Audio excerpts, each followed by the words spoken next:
Universal Values, based on the book The Value of Values by Swami Dayananda Saraswati. What is a value?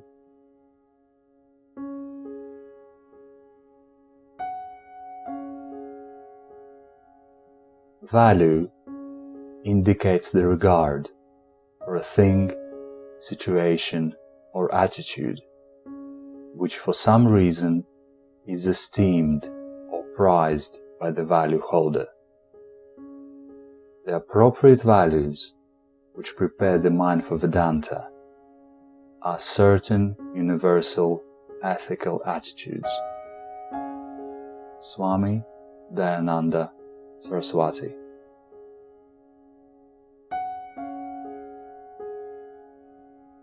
Anahankara, absence of self-importance.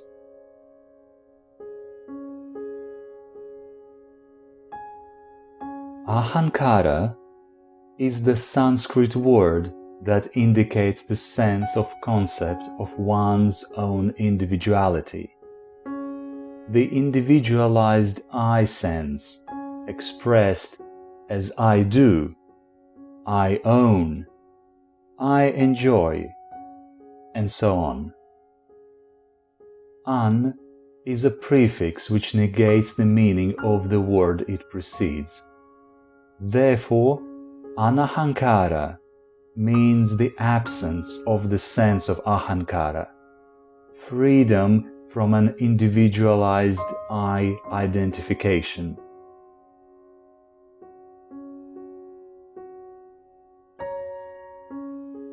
Total destruction of ahankara is self-knowledge. Only the one who knows the truth of the self is completely free from ahankara, identification with an individualized I.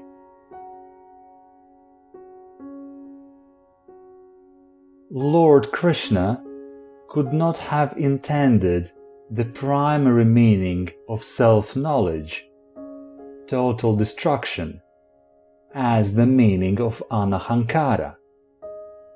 Instead, the word has a relative meaning, in which it is a preparatory means for knowledge. What is meant by a relative absence of ahankara? Ahankara is ego. How can you bring about relative absence of ego? By understanding what causes the presence of ego. Presence of ego is the result of sheer ignorance. Ego gains its status because I never think of examining its reality.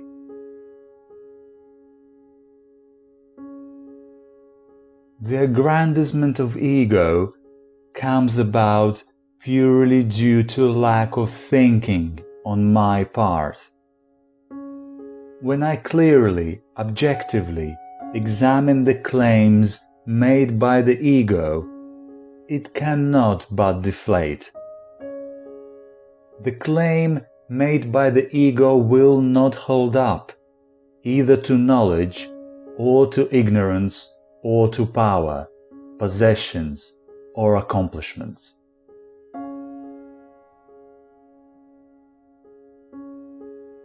In a given lifetime, the essential characteristic of the individualized sense of I, in its infancy, is ignorance. Ignorance is the capital with which the I, ego, begins life.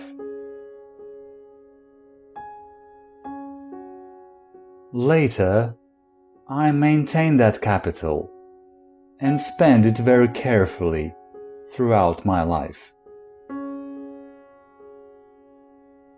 Ignorance is not an ego inflator. Ignorance is not something to which I proudly lay claim. Knowledge, however, is a different matter. I gladly claim title to knowledge, although it is a spurious claim. Knowledge is not created by me, but only discovered in the wake of the removal of ignorance. Knowledge is always there. No one owns or creates knowledge. Hence, I cannot assign to the ego a personal credit for the skill or speed in shedding ignorance. When this individualized sense of I came to manifest, it was endowed with a certain kind of physical body, born into a particular set of circumstances or environment, both preset factors that condition the learning opportunities. Parents, teachers, neighbors, schools, and various experiences contributed to the removal of my ignorance.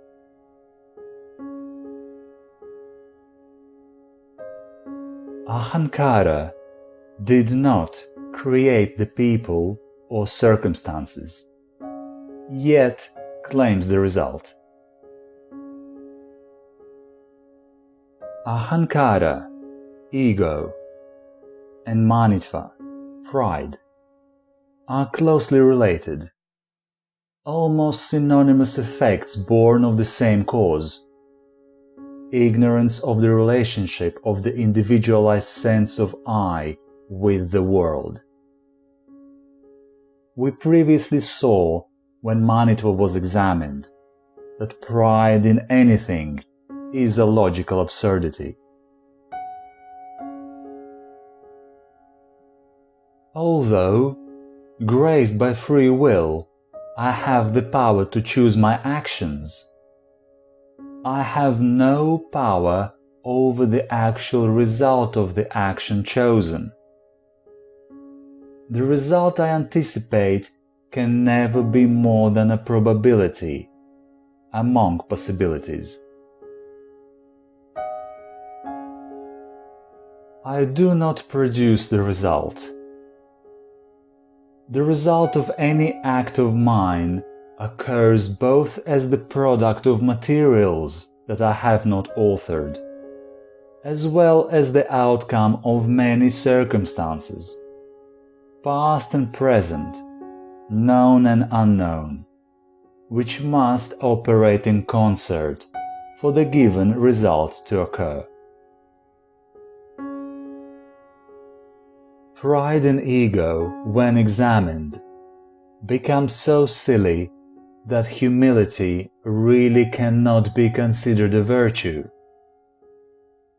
Humility is simply understanding the world, including myself, because I am part of the world, just as it is. When I understand things as they are, I will be neither proud nor will I be self-condemning. Self-condemnation also is an expression of the ego, Ahankara. Self-condemnation is an impurity in the mind, to be cleansed by the understanding that there is no locus for condemnation, other than a particular thought. In the correct understanding of myself, of my relationship to the world, there is no room for either pride or self-condemnation. I see the world that includes me as it is. I see the world is filled with wonderful opportunities. Therefore, I make use of these opportunities as a source of learning. I make use of this vehicle, the body-mind, and so on, to the best of my ability. It is my means to shed ignorance. I see that personal credit for anything is irrelevant and cannot be substantiated. I simply enjoy the world as a field for the discovery of knowledge, without pride, without egotism.